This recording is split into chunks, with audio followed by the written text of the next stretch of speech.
வணக்கம். Welcome to கதை திரட்டு. இந்த வீடியோவில் நம்ம என்ன கதை கேட்க போகிறோம்னா, சூப்பர் ஸ்டார் ரஜினிகாந்த் அவர்கள் நடித்து வெளிவந்த முள்ளும் மலரும் கதையின் 9வது பகுதி. நம்ம சேனலை இதுவரைக்கும் சப்ஸ்கிரைப் பண்ணாதவங்க சப்ஸ்கிரைப் பண்ணுங்க. பக்கத்தில் இருக்கிற பெல் ஐகானை கிளிக் பண்ணி ஆல்ங்கிற ஆப்ஷனை ப்ரெஸ் பண்ணுங்க. ஸோ தட் நான் போடுற கதைகளை உடனுக்குடனே நீங்கள் கேட்கலாம். வாங்க கதைக்குள்ள போகலாம். என்ன நடந்தது வள்ளி? ஏன் இப்படி பேயறைஞ்ச மாதிரி இருக்கு உன் மகம் என்று கலக்கத்துடன் கேட்டாள் அஞ்சலையத்தை. அண்ணன் அங்க இல்லாத்த என்றாள் வள்ளி சம்பந்தம் இல்லாமல். அதான் புரியுதே, ஆனா அதுக்காக என்னமா பிசாச கண்ட மாதிரி நடுங்கணும்னு அவசியம் இல்லையே. டீ கடையில அங்காயி அக்கா மட்டும்தான் இருந்துச்சு. சரிதான், வேற பிசாச பார்க்க வேண்டிய அவசியமே இல்ல. உங்க அண்ணனை பத்தி ஏதாவது சொல்லி உன் மனச குழப்பி விட்டுடுச்சா அந்த பீடை? அதெல்லாம் நம்பாத வள்ளி. காளி தம்பி வேற எங்கேயும் போயிருக்காது. லீவு நாளா இருக்கல்ல, முள்ளிமலைக்கு தான் சவாரி விட்டுருக்கோம். விளக்கு வைக்கிற நேரத்துல தன்னை போல திரும்பி வருதா இல்லையா பாரு என்று கூறிய அஞ்சலையத்தை அடுப்படியில் அரை குறையாக விட்டிருந்த வேலையை கவனிக்க சென்றாள். ஒரு ஓலை தடுக்கை எடுத்து போட்டுக்கொண்டு அங்கேயே ஒரு பக்கமாக உட்கார்ந்தாள் வள்ளி. அத்தை, என்ன வள்ளிக்கண்ணு? சம்பாதேவி கோயில்ல இருந்து திரும்பி வரும்போது நீ ஒரு கேள்வி கேட்டையே, நினைவிருக்கா அத்தை? ஆமா, வழியில அந்த ஐயா கூட அத்தனை நேரம் என்ன பேசிக்கிட்டு இருந்தேன்னு கேட்டேன். அதை பத்தி அப்புறம் விவரமா சொல்றேன்னு உங்ககிட்ட நான் சொன்னேன் இல்லையா? அதுக்கு என்ன கண்ணு, உனக்கு இப்ப எப்ப தோணுதோ அப்ப சொல்லு.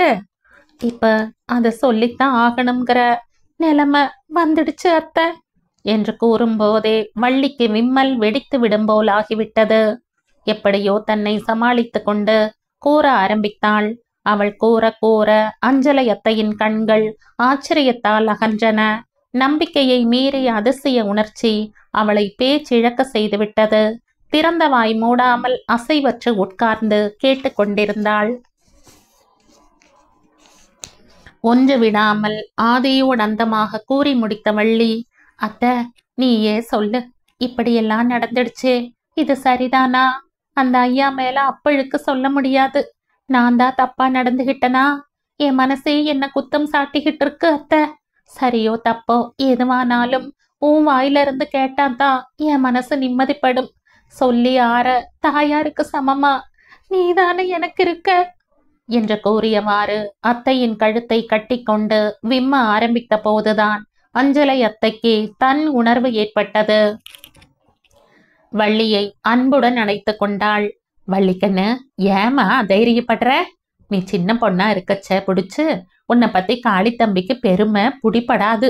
சீமா வீட்டுல பிறக்க வேண்டிய பொண்ணு நம்ம வீட்டுல பிறந்திருக்குன்னு சொல்லி சொல்லி உன்னை தலையில தூக்கி வச்சுக்கிட்டு குறுக்கு நெடுக்கும் ஓடிக்கிட்டு இருக்கும். நீ சீமா வீட்டுல பிறக்காட்டாலும் சீமா வீட்டுல வாழ்க்கைப்படுற அதிர்ஷ்டம் உனக்கு கட்டாயம் உண்டுன்னு அந்த புலியூர் ஜோசியர் அடிக்கடி சொல்லுவாரு. அதுபடியேதான் எல்லாம் நடந்திருக்கு. குறையும் நல்லபடியா நடந்து உன்னோட மனசு போல உனக்கு மாங்கல்யமும் கிடைக்கணும். கனிவு நிறைந்த குரலில் அஞ்சலையத்தை இவ்வாறு கூறிக்கொண்டிருக்கும் போதே வெளியில் இருந்த காளி அண்ணனின் குதூகலமான குரல் கேட்டது. வள்ளி, வள்ளி, அண்ணன் வந்துடுச்சு என்ற பரபரப்புடன் எழுந்த வள்ளி வாயிலுக்கு ஓடினாள். ஒற்றை கையில் ஏந்திய 4-5 பொட்டலங்களுடன் வேலிக்கு வெளியே நின்று கொண்டிருந்த காளி அண்ணன் வள்ளியை பார்த்ததும், வள்ளிக்குட்டி இப்படி வா, வேலி கதவு திறந்து விட்டுட்டு கண்ணு என்று அன்பு பொங்க கூறினான். தழுதழுக்கும் நெஞ்சுடன் ஓடி சென்று வேலி கதவை திறந்து விட்ட வள்ளி அவன் கையில் இருந்த பொட்டலங்களை வாங்கி கொள்ள கையை நீட்டினாள். காளியண்ணன் ஏனோ ஒரே உற்சாகமாயிருந்தான். இப்பவே கொடுத்துடுவேன்னு நினைச்சியா வள்ளிக்குட்டி? அதெல்லாம் முடியாது, உள்ளவா, அப்புறம் பேசிக்கிடலாம் என்று கூறிக்கொண்டே கேச சுருள்களை சிலிப்பியவாறு உள்ளே பாய்ந்து சென்றான். வா தம்பி என்று அவனை வரவேற்ற அஞ்சலையத்தை, உனக்காக எவ்வளவு நேரமா காத்திருக்கேன் தெரியுமா? எங்க முள்ளிமலைக்கே போயிட்டியோன்னு கூட நான் சொல்லிக்கிட்டு இருந்தேன் என்றாள். காளியண்ணன் சிரித்தான். காலையில இருந்த ஆத்திரத்துல முள்ளிமலைக்கே போயிடலாமான்னு தான் நினைச்சேன். புறப்பட கூட புறப்பட்டுட்டேன். அப்பதான் முனியாண்டி அண்ணன் லாரியில உட்காந்து டீ கடை பக்கமா வந்துச்சு. கீழூருக்கு போயிட்டு உடனே திரும்பிட போற, நீயும் வரையான்னு கேட்டுச்சு. சரின்னு லாரியில ஏறி உட்கார்ந்துட்ட என்றான். இத்தனை நேரமும் கீழூருக்கா போயிருந்த அண்ணன்?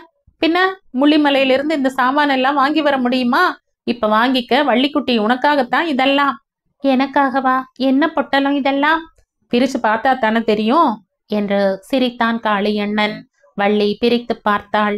சிறிய பொட்டலங்களில் ஒன்றில் கண்ணாடி வளையல்கள், இன்னொன்றில் கழுத்து செயினும் காதணியும் கில்ட் நகைகள் தான் என்றாலும் பளிச்சென்று கண்ணை பறிக்கிற மாதிரி இருந்தன. பெரிய பொட்டலங்கள் இரண்டில் ஒன்றை பிரித்த போது வள்ளியின் வியப்புக்கும் மகிழ்ச்சிக்கும் அளவே இல்லை. அவன் வெகு நாளாக விரும்பிய மயில் வர்ண புடவை, அந்த மாதிரி புடவை வேண்டும் என்று 3-4 மாதங்களுக்கு முன்பு எப்போதோ காளியண்ணனிடம் சொல்லி இருந்தாள் அவள். இப்போது அதை ஞாபகம் வைத்து கொண்டு வாங்கி வந்திருக்கிறானே, இந்த அண்ணனின் அன்புக்கு இணை ஏது? இது அந்த மங்கா குரங்குக்கு என்று கூறிக்கொண்டே இன்னொரு பொட்டலத்தை வள்ளியிடம் கொடுத்தான் காளி. தம்பி தேவலையே, மங்காவை மறக்காம அதுக்கும் வாங்கி வந்திருக்கையா என்று கேட்ட அஞ்சலையத்தை தொடர்ந்து கூறினாள். அதை இருந்து சாப்பிட்டுட்டு போக சொன்ன, என்னமோ பாவம் ஆத்தாவை நினைச்சுக்கிட்டு வீட்டுக்கு போயிடுச்சு. இருந்திருந்தா ரொம்ப சந்தோஷப்பட்டிருக்கும். அதுவும் உங்களை துரத்திக்கிட்டு சம்பாதேவி கோயிலுக்கு வந்துருச்சுல, தெரியும் எனக்கு என்றான் காளியண்ணன் சிரித்து கொண்டே. அண்ணே, எல்லாம் சேர்த்து ரொம்ப பணம் பிடிச்சிருக்குமே என்றாள் வள்ளி. பணத்துக்கு என்ன பிரமாதம், கை கடிகாரத்தை வித்துட்டேன் என்றான் காளியண்ணன் அலட்சியமாக. கடிகாரத்தை வித்துட்டியா? என்ன தம்பி சொல்ற? அந்த கடிகாரத்தை ரொம்ப ஆசையே வச்சுக்கிட்டு இருந்தியே, ஏன் வித்த? கடிகாரத்தை கட்ட வேண்டிய கைதான் போயிடுச்சு. இனிமே அந்த கடிகாரம் இருந்தா என்ன, இல்லாட்டா என்ன என்றான் காளி. போ அண்ணே, நீ இப்படியெல்லாம் பேசினா எனக்கு எவ்வளோ கஷ்டமா இருக்கு தெரியுமா? எனக்கு இதெல்லாம் வாங்கணும்னு அவசியமா இப்போ? இதுக்காகவா கடிகாரத்தை விற்பாங்க என்றாள் வள்ளி. ஏ வள்ளிக்குட்டி, உன்னை விடவா எனக்கு அந்த கடிகாரம் பெருசு? நீ உன் வாயை திறந்து ஒண்ணுமே கேட்க மாட்ட, அதுக்காக நான் சும்மா இருந்துடுறதா? இதெல்லாம் வேணும்னு உனக்கு ஆசை இல்லையா? நீயே சொல்லு. உன் மனசை புரிஞ்சுக்கிட்டு நானே செய்யணுமா வேண்டாமா? செய்ய வேண்டாம்னு நான் சொல்லல அண்ணே, இப்ப என்ன அவசரம்னு தான் கேக்குறேன். என்னமோ திடீர்னு தோணிச்சு வள்ளி. கீழூர் கடை வீதியில நின்னுட்டு இருந்த போது மேல தாளத்தோட பொண்ணும் மாப்பிள்ளையும் கார்ல உட்காந்து ஊர்கோலமா வந்துகிட்டு இருந்தாங்க. அந்த பொண்ணை பார்த்ததும் நான் அப்படியே திகச்சு போயிட்டேன். அசப்புல உன்ன மாதிரியே இருந்துச்சு அந்த பொண்ணு. உன்னையும் அந்த மாதிரி ஒருத்தன் கையில ஒப்படைச்சு ஊர்கோலம் நடத்தி பார்க்க வேண்டிய அண்ணன் இல்லையா நான்? அதை பத்தி இது வரைக்கும் கொஞ்சமாவது நினைச்சு பார்த்திருப்பனா? ஒண்ணும் இல்லாட்டாலும் உனக்கு பிடிச்ச துணிமணியாவது என் கையால வாங்கி கொடுத்திருப்பனா? அந்த கல்யாண ஊர்கோலத்தை பார்த்த போது இந்த எண்ணமெல்லாம் என் நெஞ்சில பொங்கி வரவும் எனக்கு மூச்சை அடைக்கிற மாதிரி ஆயிடுச்சு வள்ளி. அந்த முரட்டு அண்ணனின் மென்மை உணர்ச்சிகள் சாதாரண நேரமாயிருந்தால் வள்ளியை தழுதழுக்க செய்திருக்கும். ஆனால் இப்போது அவை அவள் மனதில் பீதியை கிளப்பிவிட்டன. அவள் முகத்தோற்றத்தை கவனித்த காளி சட்டென்று கேட்டான். ஏ வள்ளிக்குட்டி, ஏன் ஈ ஆடலாம் உமகத்துல? எதை நினைச்சு கவலைப்பட்டுக்கிட்டு இருக்க? ஒண்ணுமில்ல அண்ண என்றாள் வள்ளி சிரிப்பை முகத்தில் வலிய வரவழைத்து கொண்டு. இப்பதான் நல்லா இருக்கு. உன் முகத்துல இந்த சிரிப்பைத்தான் எப்பவும் பார்க்கணும்னு நான் ஆசைப்படுறேன் வள்ளி. கோடி கொடுத்தாலும் இதுக்கு ஈடாகுமா? என்னத்த அப்படி பாக்குற? உனக்குத்தான் உன் தங்கச்சியை பத்தி எத்தனை பெருமை என்று சிரித்தாள் அஞ்சலையத்தை. சந்தேகம் என்ன? பெருமைப்பட வேண்டிய தங்கச்சி இல்லையா இது? இந்த மாதிரி தங்கச்சி என்னை தவிர வேற யாருக்கு கிடைக்க முடியும்? ஆனா நான் தான் இதுக்கு கொஞ்சமும் தகுதி இல்லாத அண்ணனா போயிட்டேன். என்ன இப்படியெல்லாம் சொல்ற? என் மனசு என்னை எப்படி குத்தம் சாட்டிக்கிட்டு இருக்கு தெரியுமா வள்ளி? ஏண்டா பாவி பையில, கிடைக்க கூடாத ரத்தினம் உனக்கு தங்கச்சியா கிடைச்சும் அதோட அருமை தெரியாம சுத்திக்கிட்டு இருக்கையே. காலா காலத்துல அதுக்கு செய்ய வேண்டிய ஒன்னையும் செய்யாம அண்ணன்னு நீ ஒருத்தன் இருந்து என்ன பிரயோஜனம் அப்படின்னு என்னை இடிச்சு காட்டிக்கிட்டு இருக்கு. ஆனா இனிமே அப்படி இருக்க மாட்டேன் வள்ளி. இந்த ஒத்த கை எண்ணெய் கூடிய சீக்கிரம் உனக்கு என்னெல்லாம் செய்ய போகுதுன்னு நீயே பார்க்க போற என்று கூறிய காளியண்ணன் முகம் கழுவி வர தோட்டத்தில் இறங்கி வாய்க்காலை நோக்கி சென்றான். கண்ணை துடைத்து விட்டு கொண்ட வள்ளி சாப்பாட்டுக்கான ஆயத்தங்களை செய்வதில் முனைந்தாள். சாப்பிட்டு எழுந்து கை கழுவிய சுருக்கோடு காளியண்ணன் கேட்டான். வள்ளிக்குட்டி, அந்த மங்கா குரங்குக்கு வாங்கி வந்த புடவை எப்படி இருக்கு? நல்லா இருக்குன்னே, ஆனா மங்காவை நீ ஏன் குரங்கு குரங்குன்னு கரிச்சு கொட்டுற என்றாள் வள்ளி. அது குரங்கு இல்லாம வேற என்னவாம்? அத்தை சிரித்தாள். ஏன் தம்பி, அது குரங்குன்னா அதை பத்தி உனக்கு என்ன இவ்வளவு கரிசனம்? அத மறக்காம ஒன்னொன்னு வாங்கி வந்ததுல குறைச்சல் இல்ல என்றாள். வள்ளி, அந்த பொட்டலத்தை கொண்டா, நானே அது மூஞ்சியில எரிஞ்சிட்டு வந்துடுறேன் என்றான் காளி. கேட்டல்ல வள்ளி, மூஞ்சியில எரிய போகுதா என்று சிரித்தாள் அத்தை. புடவை பொட்டலத்துடன் காளியண்ணன் உள்ளே வந்தபோது வெள்ளாத்தாளால் தன் கண்களையே நம்ப முடியவில்லை. வா தம்பி, இன்னைக்கு தான் தடவையா நீ இந்த வீட்டுக்குள்ள அடியெடுத்து வச்சிருக்க. உட்காரு தம்பி என்று ஒரு கோரை தடுக்கை எடுத்து போட்டாள். சுற்றும் முற்றும் பார்த்த காளி, எங்க அது, காடுல செடியை சுத்த போயிடுச்சா என்று கேட்டான். இல்ல தம்பி, நான் தான் ஒரு பன்னும் டீயும் வாங்கி வர சொல்லி நாயர் கடைக்கு அனுப்பிச்சேன். எப்ப பார்த்தாலும் பன்னையும் டீயையும் சாப்பிட்டு உடம்பு கெடுத்துக்கிட்டுறீங்களே, ஏன் லட்சணமா வீட்டுல சோறாக்கி சாப்பிடக்கூடாது? ஆக்கி முடியறதுக்குள்ள பசி தாங்க முடியாது போல இருந்துச்சு. கிடந்து எழுந்திருச்ச உடம்பு பாரு. நீ உட்காரு தம்பி, மங்கா இப்ப வந்துடும் என்றாள் வெள்ளாத்தாள். பரவாயில்ல, வள்ளிக்கு சேலை எடுக்கும்போது அதுக்கும் ஒன்னு எடுத்து வந்த, அது வந்ததும் கொடுத்துடுங்க என்ற புடவை பொட்டலத்தை தடுக்கின் மீது போட்டுவிட்டு வெளியே நடந்தான் காளியண்ணன். என்ன அவசரம் தம்பி, ஒண்ணுமே சாப்பிடாம போறையே என்று வெள்ளாத்தாள் கூறியதை அவன் காதில் வாங்கி கொள்ளவில்லை. மங்காவிடம் நேரில் கொடுக்க வேண்டுமென்று அந்த புடவையை கொண்டு வந்திருந்தானே ஒழிய உண்மையில் அவள் வீட்டில் இல்லாதது ஒரு விதத்தில் அவனுக்கு நிம்மதியாகவே இருந்தது. நேரில் கொடுக்கும்போது என்ன சொல்லிக் கொடுப்பது? எது சொன்னாலும் மங்கா அதை தூக்கி எறிந்தாற்போல் எதிர்பேச்சு பேச மாட்டாள் என்று என்ன நிச்சயம்? அந்த சங்கடம் எல்லாம் இப்போது இல்லை இல்லையா? அவன் நாயர் கடையை சமீபித்த போது மங்கா கடையில் இருந்து வெளியே வந்து கொண்டிருந்தாள். ஏ மங்கா, ஒரு டீயும் பண்ணும் வாங்கி புறப்பட இவ்வளவு நேரமா என்று கேட்டான் காளி.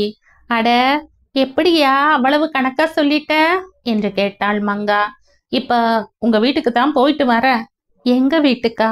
ஏது ஒரு நாளும் இல்லாத அதிசயமா இருக்கே.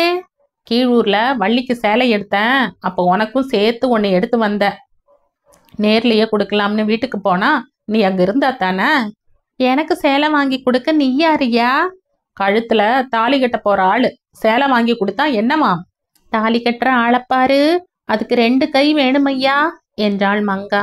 3 முடிச்சு போட வேண்டியது நான் இல்ல, என் தங்கச்சி என்றான் காளி. மெய்யாவாயா? வள்ளியக்காவா 3 முடிச்சு போடும்? அப்ப நான் உன்னையே கட்டிக்கிடுறேன் என்றாள் மங்கா. இந்த பேச்சை கேட்டுக்கொண்டு அங்காயி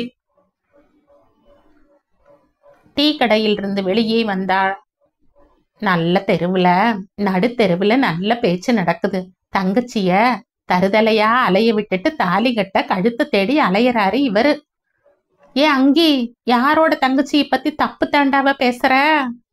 உன் தங்கச்சி இல்லாம ஊரார் தங்கச்சியை பத்தியா உங்கிட்ட பேச வருவேன்?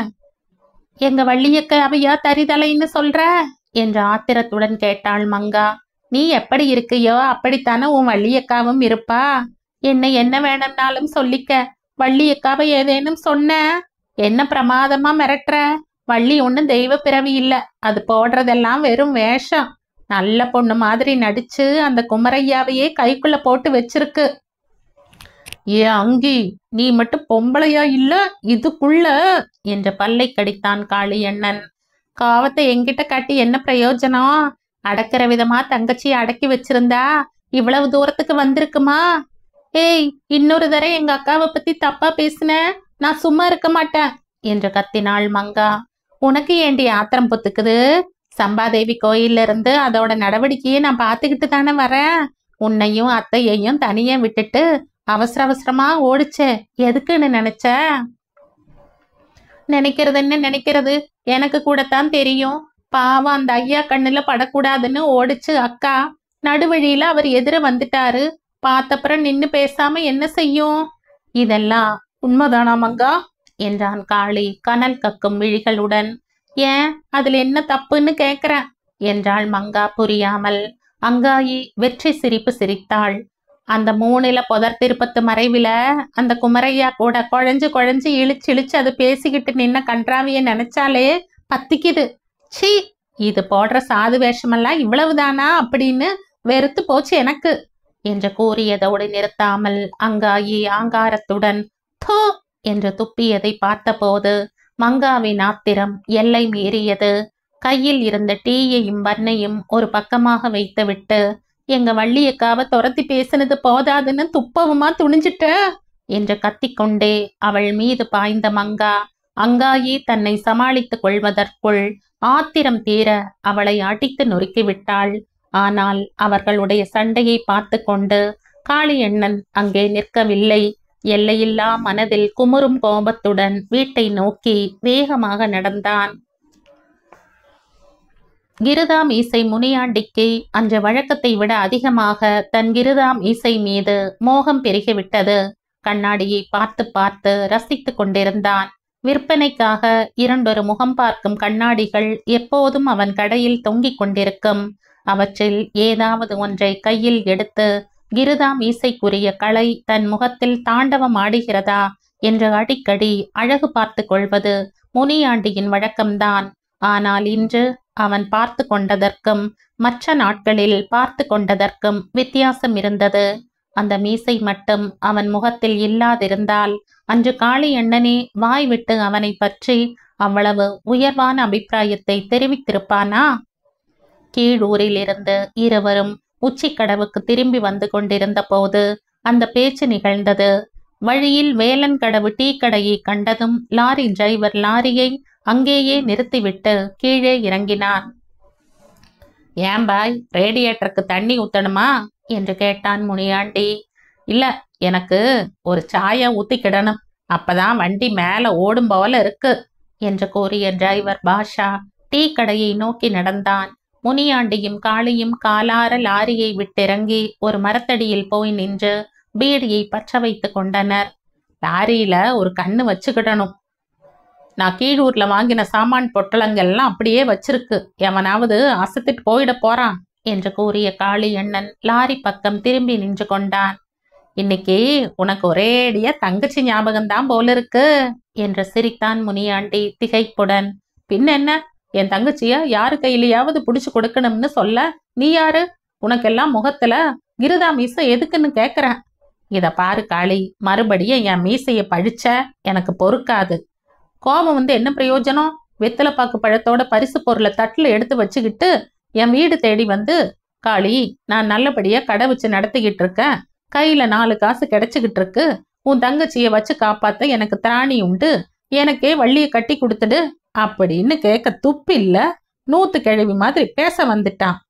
தன் செவிகளையே நம்பாமல் திகைத்து நின்றான் முனியாண்டி. களி, நெசமாத்தான் சொல்றியா?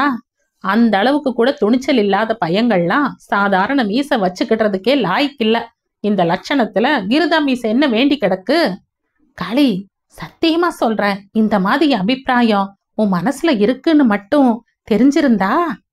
இப்ப தெரிஞ்சிருச்சுல்ல, இனிமேலையாவது உனக்கு துணிச்சல் பிறக்குதா இல்லையான்னு நானும் பாக்குறேன் என்று கூறிய காளியண்ணன் கையில் இருந்த பீடி துண்டை கீழே போட்டு காலால் தேய்த்து விட்டு லாரியில் போய் உட்கார்ந்தான்.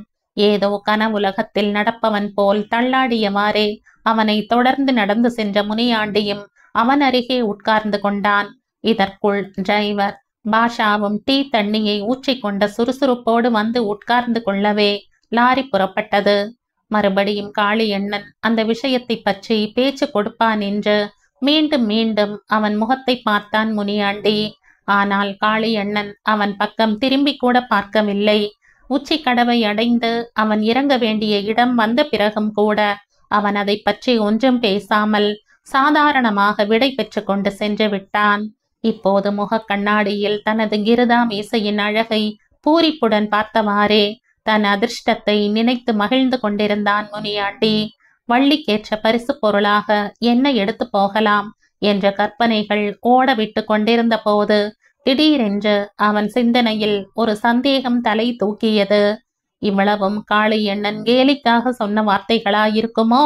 உண்மை என்று நம்பி அவன் வீட்டுக்கு பரிசம் போட போய் முகத்தில் கரியை பூசிக்கொண்டு திரும்பினால் என்ன செய்வது? இந்த குழப்பம் அவன் குதூகலத்தை குட்டி சுவராக அடிக்க ஆரம்பித்த சமயத்தில்தான் காளியண்ணன் வேகமாக அந்த வழியே வந்து கொண்டிருப்பது முனியாண்டிக்கு கையில் பிடித்திருந்த கண்ணாடியில் தெரிந்தது. சட்டென்று வியப்புடன் அந்த திசையில் திரும்பி பார்த்தான். உண்மையிலேயே காளியண்ணன் முகத்தில் ஆவேசம் அலைமோதி கொண்டிருந்தது. என்ன காளியண்ணே, புறப்படு. எங்க? எங்க வீட்டுக்கு. இன்னைக்கு பரிசம் போட்டாகணும். மெய்யாவா காளியண்ண? இத்தனை நேரமும் அதை பத்தி தான் யோசிச்சுக்கிட்டு இருந்த? மெய்யாவா காளி என்ன? இந்த நிமிஷமே என் கூட புறம்பட்டாகணும். மறு பேச்சு பேசுன இந்த இடத்துலயே உன் மென்னிய திருகிடுவேன். என் ஒத்த கையே போதும் அமுக்க. ஏ அப்பா, என்ன கடிப்படி பண்ற? பரிசு பொருள், வெத்தலைப்பாக்கு, பழம் எல்லாம் சேகரம் செய்ய வேண்டாமா? அதுக்கு கூட வகை இல்லாத கடையாவா வச்சிருக்க? கடையே அலாக்கா தூக்கி மேம்பார கசத்துல போட்டுடுவேன், ஜாக்கிரத என்று கத்தினான் காளி. பறக்க பறக்க ஏதேதோ சாமான்களை அள்ளி எடுத்து ஒரு பையில் போட்டுக்கொண்டே முனியாண்டி கல்லா பெட்டியை பூட்டி சாவியை கையில் எடுத்துக்கொண்டு உதவியாள் மூக்கன் பக்கம் திரும்பினான். ஒரு மூலையில் உட்கார்ந்து தூங்கி விழுந்து கொண்டிருந்தான் மூக்கன். முனியாண்டி ஒரு வாழை காம்பை அவன் மேல் வீசி எறிந்ததும் அவன் திடுக்கிட்டு விழித்து கொண்டான். கடை பார்த்துக்கடா கழுத, தூங்கி வழிஞ்ச தொலைச்சிடுவன் தொலைச்சு என்று அவனை பார்த்து ஆத்திரம் தீர கத்திவிட்டு காளி அண்ணனுடன் புறப்பட்டான் முனியாண்டி. அத வந்திருக்கிறது யாரு பாரு என்ற குரலில் குதூகலத்தை வரவழைத்து கொண்டு கூறியவாறே உள்ளே நுழைந்த காளி அண்ணன் ஒரு பாயை உதறி நடுக்கூடத்தில் விரித்து போட்டான். உட்காரு முனியாண்டி. மாயாண்டி நீயும்தான். வரும் வழியிலேயே எதிர்பட்ட மாயாண்டியையும் தங்களுடன் இழுத்து வந்திருந்தான் காளி. உள்ளிருந்து வந்த அஞ்சலையத்தை வந்திருப்பவர்களை பார்த்ததும் திகைத்து நின்றாள். என்ன பாக்குற அத்தை? முனியாண்டி அண்ணா நம்ம வள்ளிக்குட்டிக்கு பரிசம் போட வந்திருக்கு. எங்கது? வெத்தலைப்பாக்கு பழமெல்லாம் எடுத்து வைக்க ஒரு தட்டு எடுத்து வர சொல்லு என்று கூறிக்கொண்டே தானும் உட்கார்ந்தான். அஞ்சலை அத்தைக்கு கை கால் ஓடவில்லை. வள்ளி அப்போதுதான் வாய்க்காலில் பாத்திரங்களை கழுவி எடுத்துக்கொண்டு அடுப்பறைக்கு வந்திருந்தாள். யாரோ வந்திருக்கும் உணர்வு ஏற்பட்டதும் இயல்பாக நிலைப்படி அருகே வந்து நின்று எட்டி பார்த்தாள். முனியாண்டி அவளை பார்த்து அசட்டு சிரிப்பு சிரித்தான். எந்த காளி அண்ணனுக்காக பயந்து கொண்டு இத்தனை நாளும் அந்த இழிப்பை அடக்கி வைத்திருந்தானோ அந்த காளி அண்ணனே இப்போது பரிசம் போட சொல்லி கட்டாயப்படுத்தி அவனை அடித்து வந்திருக்கிறான் என்ற நினைப்பில் முனியாண்டியின் பற்கள் தாமாகவே இழித்தன. வள்ளிக்குட்டி, ஒரு பெரிய தட்டா பார்த்து எடுத்து வா கண்ணு என்றான் காளி அண்ணன். வாய்க்காலில் கழுவி எடுத்து வந்த பாத்திரங்களை கையில் ஏந்தியவாறே நிலைப்படிக்கு வந்த வள்ளி அவற்றை உள்ளே கவிழ்த்து வைத்துவிட்டு அண்ணன் கொண்டு வர சொன்ன தட்டை தேடினாள். இதற்குள் அஞ்சலை அத்தையும் உள்ளே வந்து அவள் அருகே நின்றாள். அத்தை, அண்ணன் எதுக்காக பெரிய தட்டு வேணும்னு சொல்லுச்சு? வெத்தலை பாக்கு பழம் எல்லாம் எடுத்து வைக்க. என்ன விசேஷம்? முனியாண்டி உனக்கு பரிசம் போட போகுதாம். காளி தம்பி வரும்போது கூடவே அழைச்சுக்கிட்டு வந்துடுச்சு. பொதுவுக்கு மாயாண்டியையும் கையோட அழைச்சுக்கிட்டு வந்துடுச்சு. வள்ளிக்கு திக்கென்றது. அப்படியானா அண்ணனுக்கு என்ன பத்தின எல்லா விஷயமும் தெரிஞ்சு போயிடுச்சா? அப்படித்தான் தோணுது. இப்ப என்ன செய்யறது அத்தை? அது புரியாமத்தான் நானும் முடிச்சுக்கிட்டு இருக்கேன் என்றாள் அஞ்சலை. ஏ வள்ளி, ஒரு தட்டு எடுத்து வர்றதுக்கா இவ்வளோ நேரம் என்ற காளை மாட்டு குரலில் உரக்க கத்தினான் காளி. இதோ கொண்டு வந்துட்டேனே என்று குரல் கொடுத்த வள்ளி அஞ்சலை அத்தை எடுத்து கொடுத்த தட்டை எடுத்து கொண்டு நடுக்கூடத்துக்கு ஓடிப்போய் அண்ணன் எதிரில் வைத்துவிட்டு மீண்டும் அத்தையிடம் ஓடி வந்தாள். அத்தை, அண்ணன் முகத்தை பார்த்தாலே பயமா இருக்கு. அதுக்கு எதிரா ஒரு வார்த்தை கூட சொல்ல எனக்கு தைரியம் இல்லையே அத்தை என்றாள் தழுதழுக்கும் குரலில். அந்த அங்காயி பிசாசு டீ கடையில ஏதேதோ கேட்டதுன்னு சொன்னியே, அதுதான் மூட்டி விட்டுருக்கும்னு நினைக்கிறேன். தம்பி மூஞ்சிய பார்த்தாலே அது ஒரு ஆவேசத்துல இருக்குன்னு நல்லா தெரியுது. இந்த நிலைமையில நாம என்ன சொன்னாலும் அது காதல போட்டுக்கிடாத என்று பதைத்தாள் அத்தை. அத்தை, நானும் பேச பயப்படுறேன், நீயும் பேச பயப்படுற. பின்ன எப்படித்தான் இதை தடுக்கிறது என்று கூறும்போதே வள்ளியின் கண்களில் நீர் முட்டியது. அத்தை, அத்தை, வீட்டுக்கு பெரிய மனுஷி நீ இருந்துதானே நடத்தி வைக்கணும். நீ உள்ளேயே பதுங்கிக்கிட்டு இருந்தா எப்படி என்று காளி அண்ணன் உரக்க கூறியதை கேட்டதும் அஞ்சலை அத்தை வள்ளியை தேற்றும் முறையில் அவள் முதுகில் தட்டி கொடுத்துவிட்டு மற்றவர்கள் இருந்த பக்கமாக விரைந்தாள். நிலைப்படி அருகே நின்றவாறே அவள் கூறினாள். எல்லாம் சர்தான் தம்பி.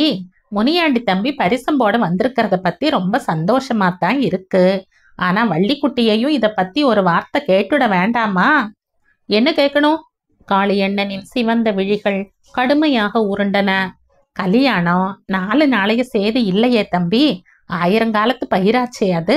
வாழ வேண்டிய பொண்ணு மனசு எப்படி இருக்குன்னு தெரிஞ்சுக்கிடாம எப்படி பாக்குவத்துல மாத்திக்கிட முடியும்? அனாவசியம். அறியாத பொண்ணு அறிஞ்சவங்க மனசுப்படிதான் நடக்கணும். என் தங்கச்சிக்கு எது நல்லது எது கெட்டதுன்னு எனக்கு தெரிஞ்சதை விடவா அதுக்கு தெரிய போகுது என்று கண்டிப்பான குரலில் கூறிய காளி அண்ணன் தன் கையில் பாக்கு வெற்றிலையை அள்ளி எடுத்தவாறு முனியாண்டியின் பக்கம் திரும்பி, ஏ மாப்ள, என்ன முழிக்கிற, ஏடு பாக்கு வெத்திலைய என்று அதட்டினான். உதரும் கையால் பாக்கு வெற்றிலையை துழாவியவாறே பதற்றத்துடன் அவன் முகத்தை பார்த்தான் முனியாண்டி. அதே சமயம் மங்கா திடும் பிரவேசமாக உள்ளே வந்தாள். அவளை பார்த்ததுமே காளி அண்ணனின் விழிகள் இன்னும் பயங்கரமாக சிவந்தன. ஏ மங்கா, நீ எங்க வந்த இப்போ என்று கத்தினான். விரைப்பாக இரு கைகளையும் இடுப்பில் வைத்து கொண்டு நின்ற மங்கா பாயில் வைக்கப்பட்டிருந்த தாம்பாளத்தை நோட்டம் விட்டாள். என்ன நடக்குதுங்க? அடடே, இந்த மூக்கம்பைய சொன்னது சரிதான் என்ற ஏளன குரலில் கூறிய அவள் சட்டென்று முனியாண்டியின் பக்கம் திரும்பினாள். ஏயா, எங்க வள்ளியக்காவுக்கு பரிசம் போடவா வந்திருக்க நீ என்று கேட்டுவிட்டு குலுங்கி குலுங்கி சிரித்தாள். ஏயா, உன் கடையில மூளை கொன்னா 3 முகம் பாக்குற கண்ணாடி தொங்குதே, எதுலையாவது உன் மூஞ்சிய பார்த்துக்கிட கூடாது? இந்த குரங்கு மூஞ்சிக்கு எங்க வள்ளியக்காவா கேக்குது? என்ன துணிச்சலையா உனக்கு என்று மீண்டும் கடகடவென்று சிரித்தாள். ஏ குரங்கு, இங்கிருந்து போறியா இல்லையா என்று கத்தினான் காளியண்ணன். எதுக்கு போகணும்? எங்க வள்ளியக்காவுக்கு நான் இல்லாம கல்யாண பேச்சு நடத்திட முடியுமா? ஏயா, என்ன அண்ணையா நீ? எப்படிப்பட்ட தங்கச்சிக்கு எப்படிப்பட்ட மாப்பிள்ளை பார்த்து வந்திருக்க? வெக்கமா இல்ல உனக்கு? மங்கா, என் கோபம் எந்த அளவுக்கு போகும்னு எனக்கே தெரியாது. நீ இன்னமும் இந்த விஷயத்துல தலையிட்ட இந்த இடத்துலயும் உன்னை குழி தோண்டி புதைச்சிடு. அது மேல எனக்கு சமாதி எழுப்பி அந்த மேடை மேலதான் இந்த கல்யாணம் நடக்க முடியும். துப்பு கட்ட ஆளு, யாரோ சொன்ன பேச்ச கேட்டுக்கிட்டு தங்கச்சி வாழ்க்கையிலேயே கொள்ளி வைக்க பாக்குறையே, நீ ஒரு அண்டனா என்று சீற்றத்துடன் கத்தினாள் மங்கா. திகைப்புடன் ஓரடி முன் வந்தாள். அஞ்சலையத்தை, மங்கா, அந்த அங்காயி பிசாசு மூட்டி விட்டுத்தான் இவ்வளவு நடக்குதா என்று கேட்டாள். ஆமா அத்தை, இதோ உட்கார்ந்திருக்காரே நாட்டாமை ஸ்தானத்துல, அவர் வீட்டு பிசாசு மூட்டி விட்ட கொள்ளிதான் இது. பொஞ்சாதி அடக்கி வைக்க துப்பில்லாம பரிசத்துக்கு நாட்டாம நடத்த வந்திருக்கிற மூஞ்சிய பாரு. மங்காவின் இந்த நேரடி தாக்குதலால் மாயாண்டி வெலவலத்து போனான்.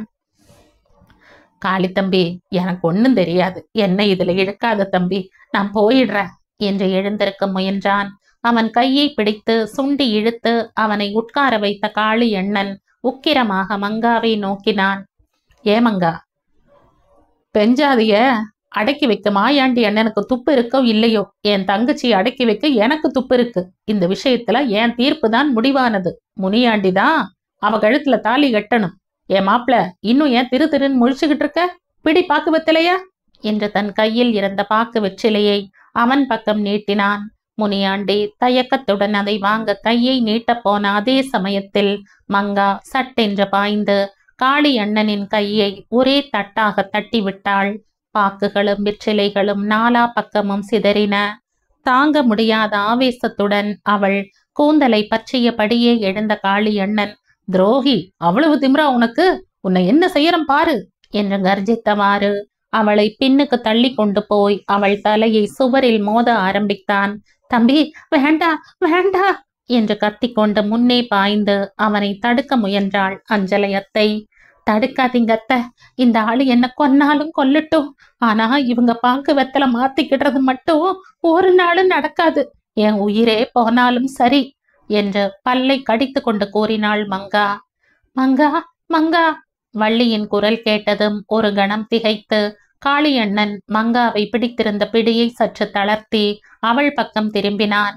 உள்ளிருந்து ஓடி வந்த வள்ளி சட்டென்று பாய்ந்து மங்காவின் தோள்களை பற்றி தன் பக்கம் இழுத்து கொண்டு படீர் என்று கன்னத்தில் ஒரு அறை விட்டாள். அக்கா என்று திகைப்புடன் கத்திவிட்டாள் மங்கா. அக்காவாம் அக்கா, உனக்கு கொஞ்சமாவது புத்தி இருக்கா? எனக்கும் எங்க அண்ணனுக்கும் மத்தியில தலையிடுறதுக்கு நீ யாரு? நான் யாரா?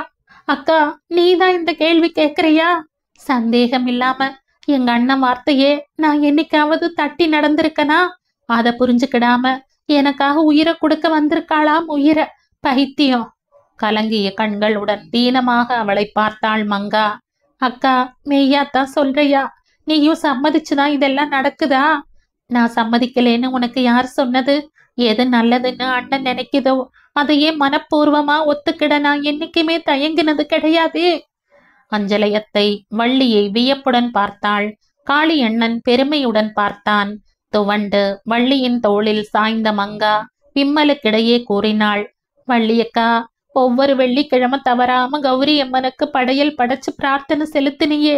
நானும் ஒரு வெள்ளிக்கிழமை தவறாம உங்கூட வந்து உனக்காக கௌரி அம்மனை வேண்டிக்கிட்டனே. எல்லாம் இதுக்குத்தானா? கௌரி அம்மனே கண்ணை மூடிக்கிடுச்சா? அப்படி இல்ல மங்கா.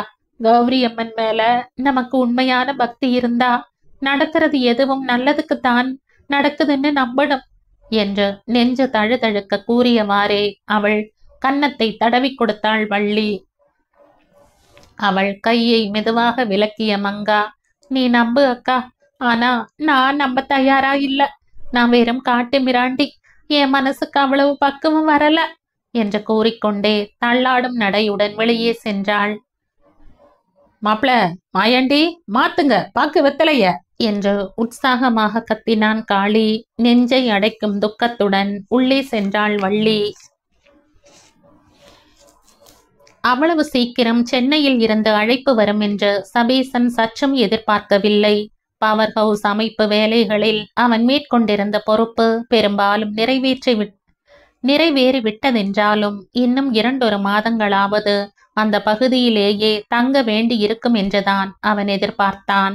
அத்தனை நாளும் அவனுக்கு இருந்த இடைவிடாத வேலை காரணமாக கனகாவுடன் அந்த ரம்யமான மலை பிரதேசங்களில் மனம் போனபடி சுற்றி திரிவதற்கு அவனுக்கு வாய்ப்பு இல்லாமலே போய்க் கொண்டிருந்தது.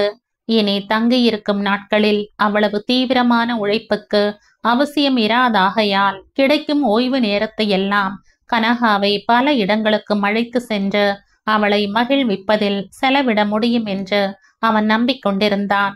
சம்பா நீர்த்தேக்கத்தில் செய்த உல்லாச படகு பிரயாணம் அத்தகைய இன்ப பொழுதுபோக்குக்கு ஒரு ஆரம்பமென்றே அவன் நினைத்தான். சம்பா நீர்த்தேக்கத்துக்கு சென்று வந்த மறுநாள் வீட்டுக்கு வெளியே புல் தரையில் நாற்காலிகளை போட சொல்லி அமர்ந்து இதமான காலை வெயிலை நுகர்ந்தவாறே தவசி பிள்ளை முத்தையா பறந்து பறந்து பரிமாறிய சூடான சிற்றுண்டிகளை சாப்பிட்டு கொண்டு கனகாவுடனும் குமரனுடனும் மகிழ்ச்சி பொங்க பேசிக் கொண்டிருந்த சமயத்தில்தான் சென்னையில் இருந்து அந்த தந்தி வந்தது. அவசர தந்தியாய் இருந்ததால் அதை கொண்டு வந்து கொடுப்பதற்காக உச்சிக்கடவு காரியாலயத்தில் இருந்து ஜீப்பையே அனுப்பியிருந்தார்கள். போலா கிழவன்தான் ஓடி சென்று அந்த தந்தியை ஜீப் டிரைவரிடமிருந்து வாங்கி கொண்டு வந்து கொடுத்தான்.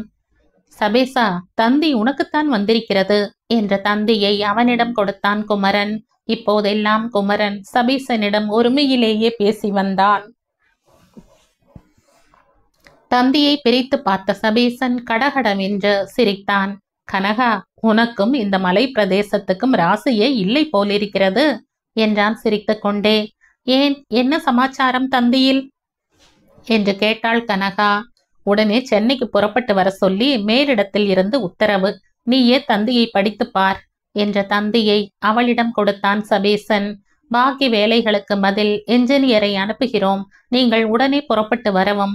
இங்கு அவசர வேலைகள் காத்திருக்கின்றன.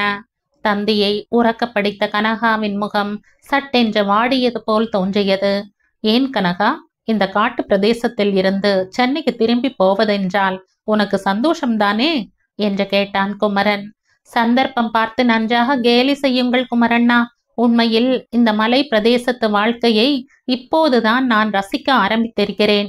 நேற்று சம்பா நீர்த்தேக்கத்தில் நாம் செய்த படகு பிரயாணம் லேசில் மறக்கக்கூடியதா?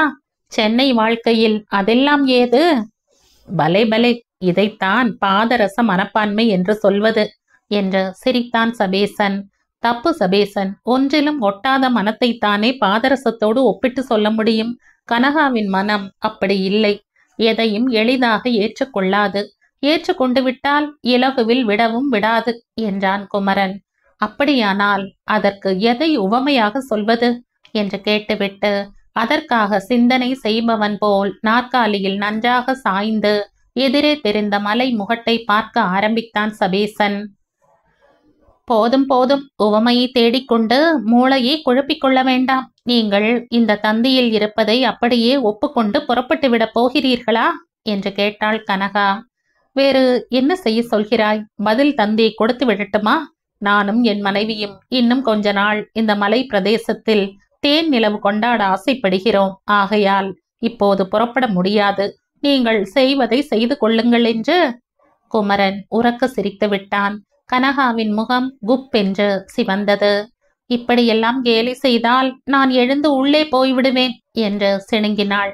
கோபித்துக் கொள்ளாதே கனகா. உன் மனம் எனக்கு புரியவில்லையா என்ன? ஏன், எனக்கு கூடத்தான் இங்கிருந்து மூட்டை கட்டி கொண்டு கிளம்ப வேண்டும் என்பதை நினைத்தாலே கஷ்டமாயிருக்கிறது. எதிர்பாராத திடீர் மாற்றங்களை யார்தான் சந்தோஷமாக ஏற்றுக்கொள்ள முடியும்? ஆனால் கடமை என்று வரும்போது அதற்கு தலை வணங்கித்தானே ஆக வேண்டும் என்று அவளை சமாதானப்படுத்தினான் சபேசன். ஏன் சபேசன்? பதில் என்ஜினியர் வந்து பொறுப்பேற்று கொண்ட பிறகுதானே நீ இங்கிருந்து புறப்பட வேண்டும் என்று கேட்டான் குமரன். அப்படி அர்த்தமில்லை. உடனே புறப்பட்டு வரவும் என்ற உத்தரவைத்தான் நான் எடுத்துக்கொள்ள வேண்டும். பதில் இன்ஜினியரை எப்போது அனுப்ப வேண்டும் என்பது மேலிடத்தார் பொறுப்பு. உன் வரைக்கும் இங்கு உள்ள பொறுப்புகளில் முக்கால் வாசிக்கு மேல் முடித்து விட்டாயல்லவா? கொஞ்சம் உழைப்பா உழைத்திருக்கிறார். இத்தனை நாளும் என்னுடன் சரியாக பேசக்கூட அவருக்கு நேரம் இருந்ததில்லையே என்றாள் கனகா. பாவம், கனகாவுக்குத்தான் மிகுந்த ஏமாற்றம். நான் என்ன செய்ய முடியும்?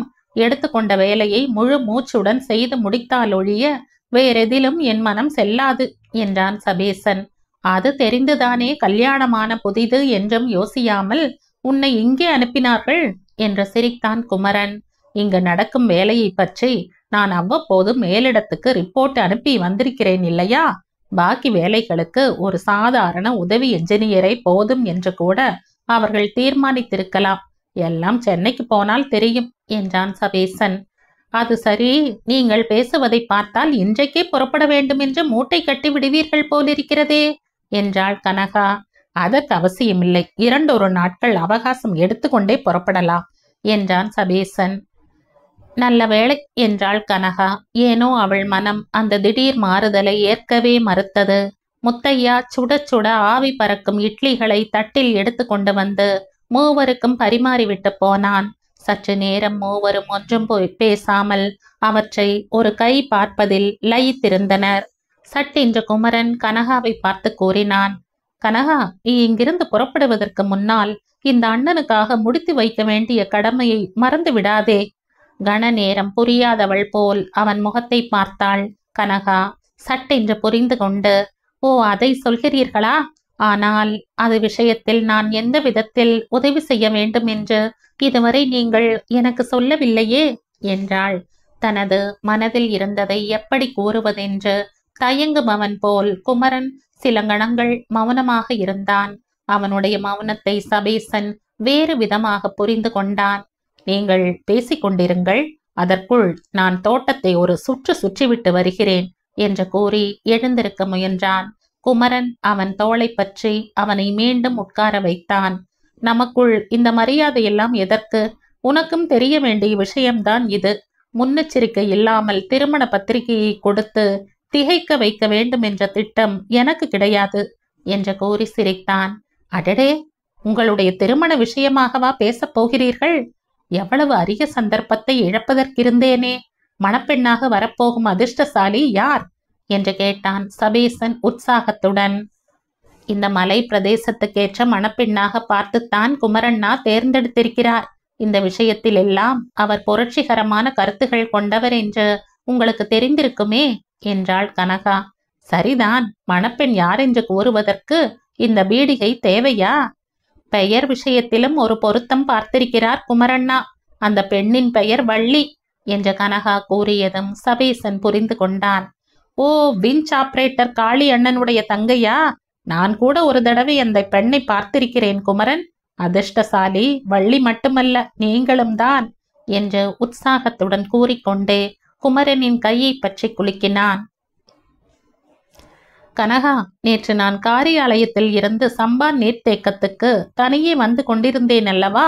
வழியில் வள்ளியை சந்தித்தேன் என்றான் குமரன். அப்படியா?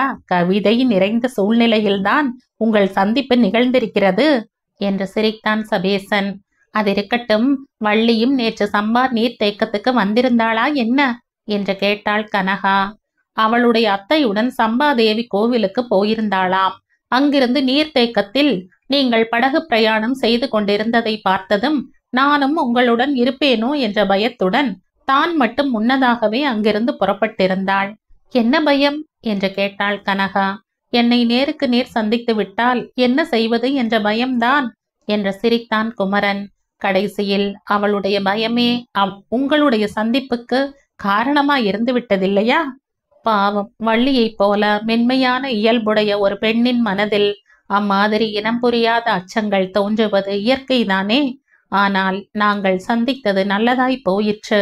அவளுடைய அச்சங்கள் எவ்வளவு அர்த்தமற்றவை என்று நான் அவளுக்கு விளக்கி சொல்ல முடிந்தது என்றான் குமரன். ஆமாம், இது விஷயத்தில் என்னிடம் இருந்து என்ன உதவியை எதிர்பார்க்கிறீர்கள் என்று இன்னும் சொல்லவில்லையே நீங்கள் என்றாள் கனகா. என் தங்கையின் ஸ்தானத்தில் இருக்கும் நீதான் சில சம்பிரதாயங்களை நிறைவேற்றி வைக்க வேண்டும். சம்பிரதாயங்களை பற்றி உங்களுக்கும் நம்பிக்கை இருக்கிறதா என்று சிரித்தாள் கனகா. எனக்கு நம்பிக்கை இருக்கிறதோ இல்லையோ, வள்ளிக்காக அவற்றை எல்லாம் நடத்தித்தான் ஆக வேண்டும். புரட்சி கருத்துக்களை அப்படியே ஏற்றுக்கொள்ளும் சூழ்நிலையில் வள்ளி வளரவில்லை. எந்த சம்பிரதாயங்களுக்கு அவள் பழக்கப்பட்டிருக்கிறாளோ அவற்றை நாம் ஏற்றுக்கொள்வதில் தவறு கிடையாது. அதுதான் நேர்மையான வழி. உண்மைதான் குமரன், நீங்கள் சொல்வதை நான் மனப்பூர்வமாக வரவேற்கிறேன் என்றான் சபேசன். முக்கியமாக வள்ளியின் அச்சம் எல்லாம் அவளுடைய அண்ணனின் சம்மதத்தை பற்றிதான். சம்பிரதாயமான முறையில் அணுகினால்தான் காளி அண்ணனின் சம்மதத்தை நாங்கள் பெற முடியும். அது சரி, சம்பிரதாயமான முறை என்று எதை சொல்கிறீர்கள் என்று கேட்டாள் கனகா.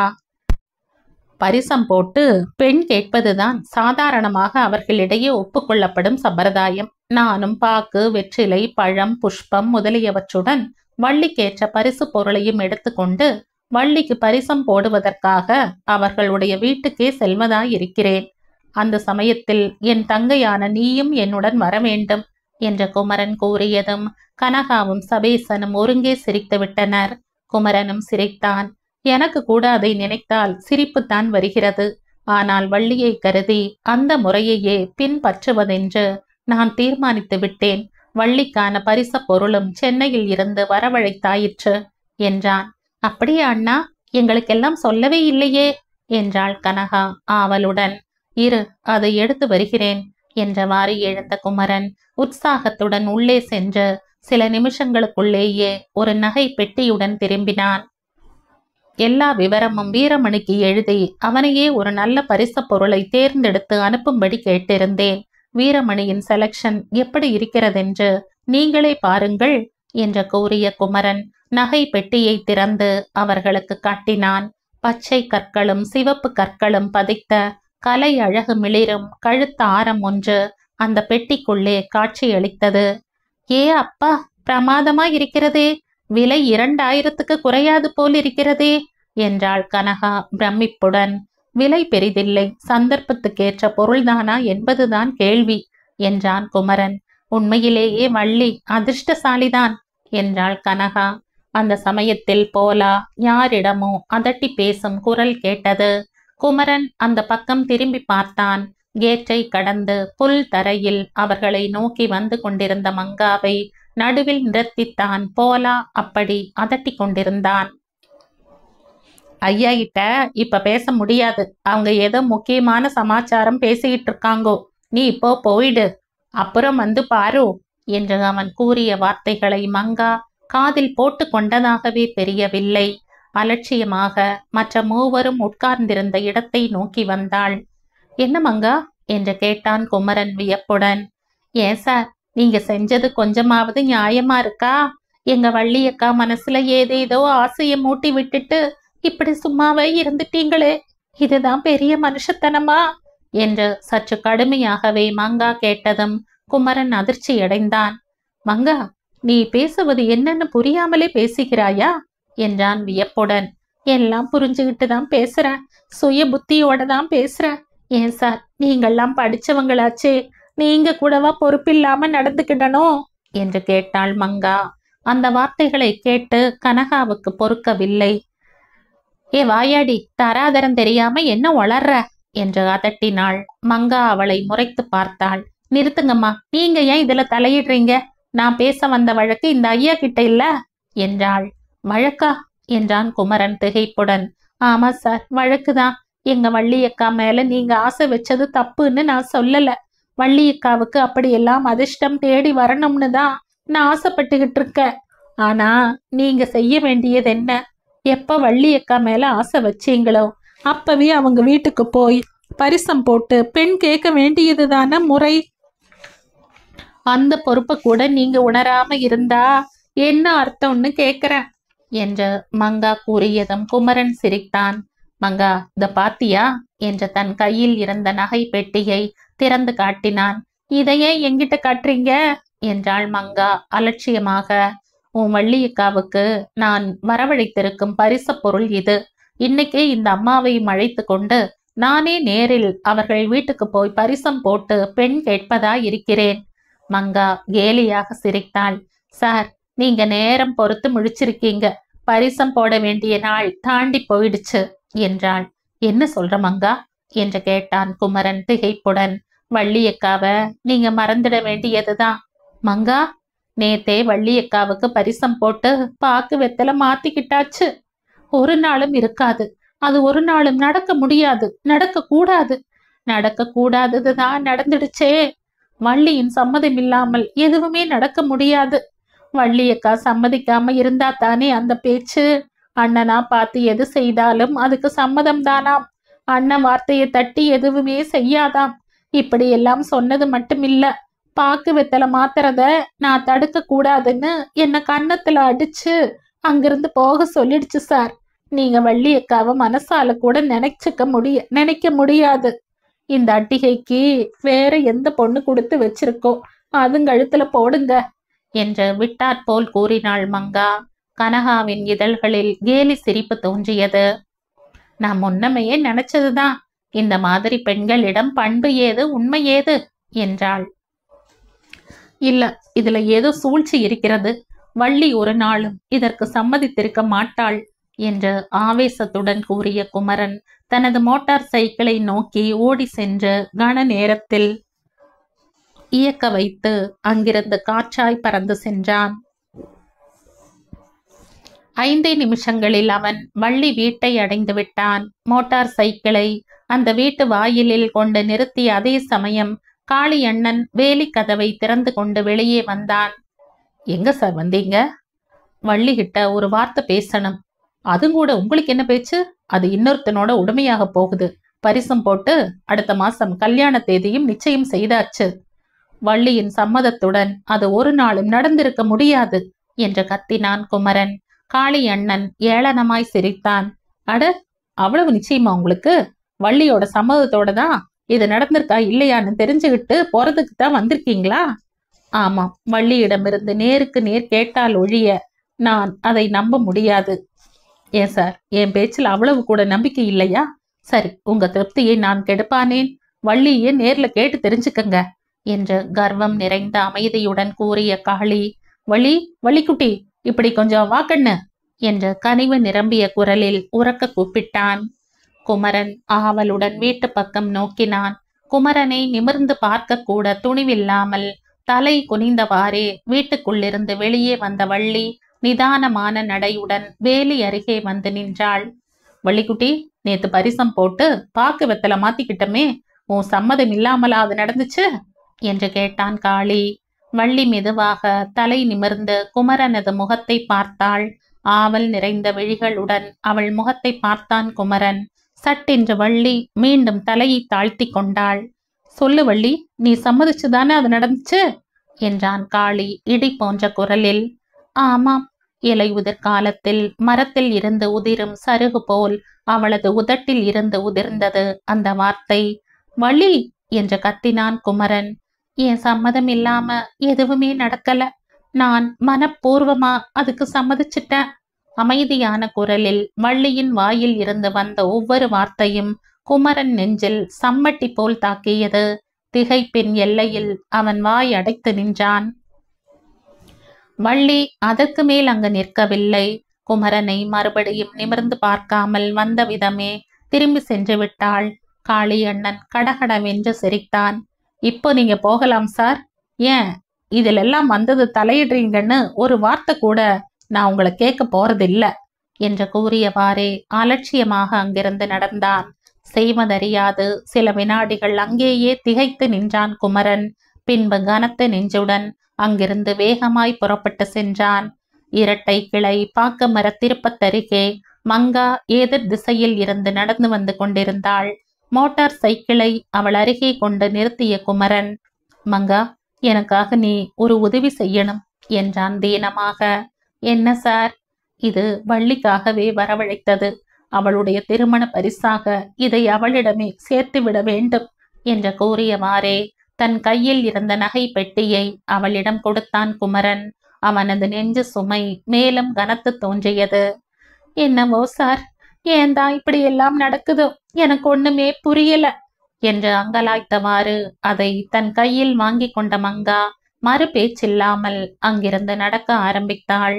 ஏதோ ஆவேசம் கொண்டவன் போல் மோட்டார் சைக்கிளின் வேகத்தை அதிகரிக்க செய்து வீட்டை நோக்கி விரைந்தான் குமரன். வீட்டு வாயிலில் வீரமணியின் கார் நின்று கொண்டிருந்ததை பார்த்தபோது அவனுக்கு ஒரே வியப்பாக போயிற்று. வாகனத்தில் இருந்து இறங்கி வேகமாக உள்ளே சென்றான். கூடத்தில் வீரமணி, கனகா, சபேசன் மூவரும் உட்கார்ந்து பரபரப்புடன் ஏதோ பேசிக் கொண்டிருந்தனர். குமரனை கண்டதும் வீரமணி எழுந்து அவன் அருகே விரைந்து வந்தான். முன்னறிவிப்பில்லாமல் எப்படி வந்தேன் என்று பார்க்கிறாயா?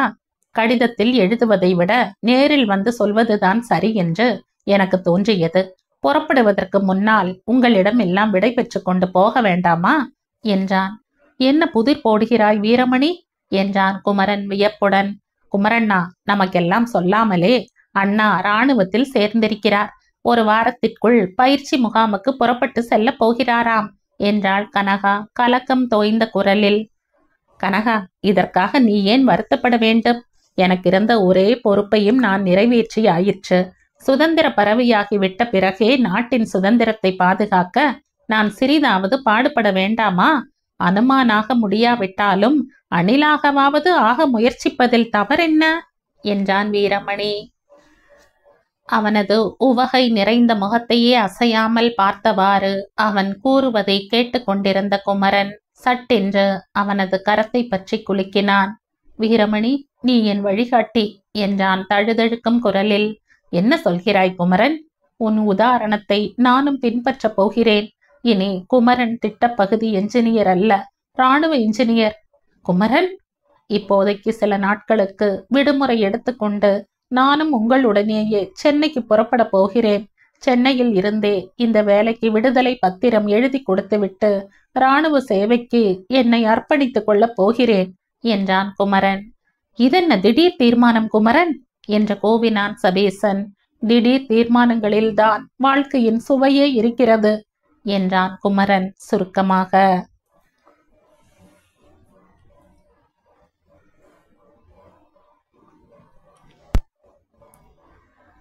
இந்த கதையின் தொடர்ச்சியை அடுத்த பதிவில் கேட்கலாம். நன்றி.